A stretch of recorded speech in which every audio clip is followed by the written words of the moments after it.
Israeli hostage Nili Margalit, who you can see here in this picture, says that Gazan civilians sold her to Hamas. I want to read to you an article that appeared in the UK's Jewish Chronicle. Former hostage Nili Margalit has said that it was Palestinian Arab civilians, not Hamas, who abducted her from her home in Nir Oz on October 7th. They negotiated with Hamas to sell me. When they were paid, I was taken straight into a tunnel, the 42-year-old told France's Le Point magazine. Margalit, currently on a tour of Europe to raise awareness about the 133 Israelis still in captivity, described the day of the attack. At 6:30 a.m, she jumped up when she heard the alarm signalling incoming rockets and ran to her safe room. WhatsApp messages flooded in, some warning of terrorists in her kibbutz. At 9 a.m, the terrorists, actually civilians, she said, reached her home. They set fire inside her home and pulled her out of her safe room. They turned the house upside down and started a fire, she told the magazine.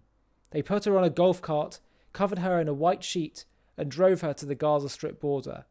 There she was surrounded by shouting Palestinian Arab civilians holding Kalashnikov rifles. She was then transferred to a car at the border and taken to Khan Yunis. At that point, she was sold to Hamas. Margalit says she noticed that those who had kidnapped her were jubilant as she was driven to Gaza, and there were cheers in Khan Yunis from crowds there. I saw elderly people, children, taken hostage, Margalit said. Margalit was taken to a reception room in a tunnel, which held about 30 people, some of whom she recognised from Nir Oz. The Israeli men had swollen faces and injured legs from being dragged on motorcycles. They were divided up into smaller groups, including one for people over 70 and the weak and sick. Margalit mentioned that she was an emergency room nurse. Helping was my way of surviving, she said. She was later taken into a dormitory for 10 hostages. There, she says, time felt like it stood still, and they only ate bread and rice.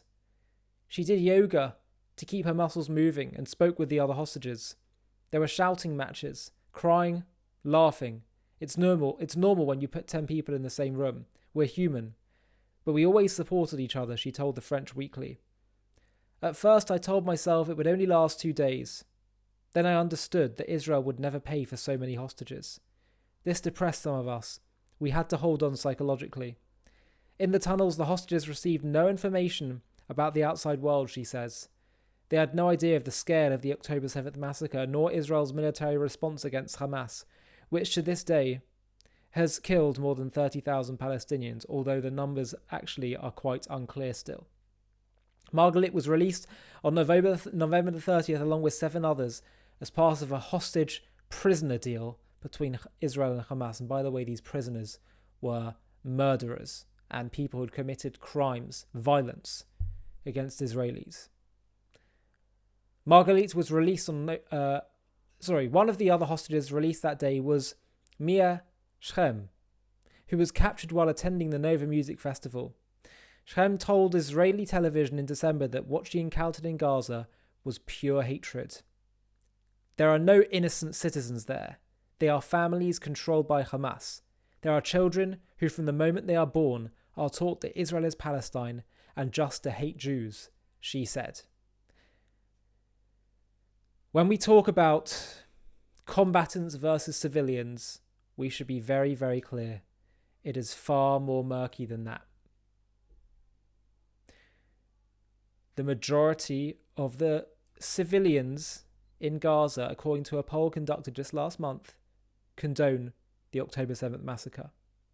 The education, the media, as well as the government and military there, all share a similar ideology to kill the Jews. There will be some innocents caught up there, and frankly the children have been brainwashed their whole lives. And children are innocent, yes.